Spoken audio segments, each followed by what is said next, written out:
played well at times, defended well at times, and we've gone against a couple big forwards that can really shoot a foot in the last couple of games in Love and Andre. So it's they've made some big shots to keep in games. But I think overall we did some, like I said, we did some good positive things and played very well in spurts. And Nick continues to play unbelievable at home with a great amount of energy. Can you just assess John's performance tonight? Shooting struggled, struggled guarding Jose? Well, no, I actually thought he did a pretty good job at times, guarding him, and he just missed some open shots. He had open shots he took, made a couple plays, still got his 9 assists. I thought he almost got to a point where a couple times at the rim he should have shot it instead of trying to almost overpass it a little bit. But anytime you come out and like I said, I thought he did some good things. As far Calderon's been playing lights out, and so for him, he made a big shot late when it was a 2-4 point game. He made a big shot. When Nick got hot, he got us into plays and got Nick as far as shots, which was good. So I thought it was a good, steady overall performance. Did rebound the ball well, and he had what he ended up with, 17. He had about a 25 point game. He missed like 4 layups, as far as early, as far as in the first half. So I thought like I said, I thought he played well. About the defense to the job I thought, defensively, I thought overall we played well as far as in spurts. I thought our bench, in particular, Yee and Al were exceptional tonight. They gave us not only a lift as far as offensively, but defensively did a good job with a lot of energy, and they were in good positions. Yee fought Andre really well. Andre really didn't get going until the end. We're getting some threes and. As far as some perimeter shots, as far as in the second half, so I thought that was a key. And we rebounded well. It was a team that beat us by 25 rebounds the last time we played them. We ended up out rebounding to 95, almost 9, I guess. Yeah, we got the ball to. We kept better spacing. We didn't look like we were in a panic type situation. We slowed down, got the ball to our free throw shooter we wanted to get it to as far as a Nick, and executed plays as far as down the stretch. And was strong with the ball at both ends, as far as from the side out of bounds to our under out of bounds baseline. We know that Nick can be that streaky scorer from time to time. Now it's happened twice between games. Yeah.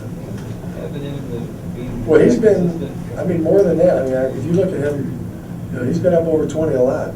He was until we put him in the starting lineup. He had, I think, more over 20 games than anybody else in the league coming off the bench. So he's been exceptional as far as scoring. The problem with him is he's a tough shot maker. What I mean by that is he makes shots where guys are hanging all over him. And there's, as a coach, you're going, oh no, good shot. When he shoots it.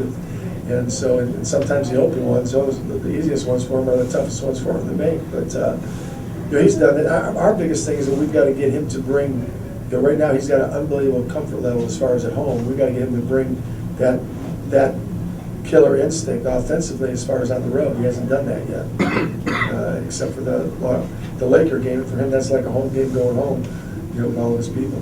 Flip, with Utah coming in on Monday at 1, how does that change what you do, if anything, with the 1 o'clock start on a holiday? And well, we'll have we'll practice tomorrow. At the end of practice, we'll go through Utah stuff, and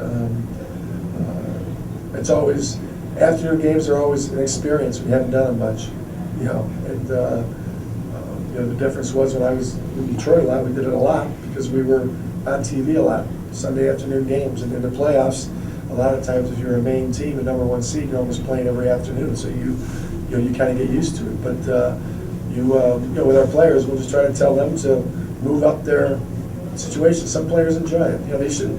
Some of the guys, the college guys shouldn't have a problem because they play a lot of afternoon games. I was going to say, is there anything, what's the hardest part about it?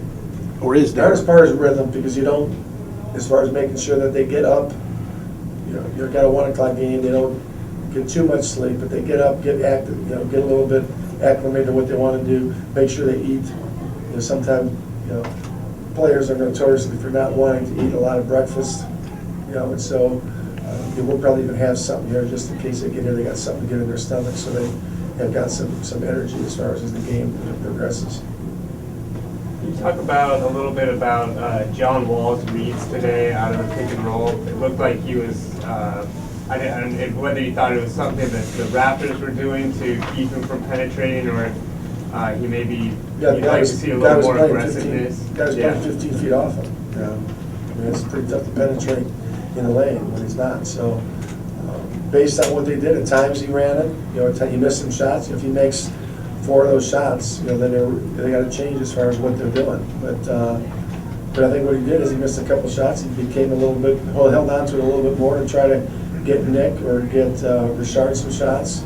So I mean, you know, overall as a point guard, you know, when your team wins and you have 9 assists, you can't totally say that, you know, the guy didn't do the job. And I thought he did a pretty good job overall. You know, he's making adjustments every game. How they play him, he's learning to adjust as far as out there. That's all part of the, you know, part of his learning process. But I thought defensively he played much more aggressive, especially late. You know, and the only reason we took him out late was Nick was shooting a free throw. Yeah. And the other thing was that, you know, Kirk is one of the best on the ball defenders as far as in the league. So we need to get him on the floor.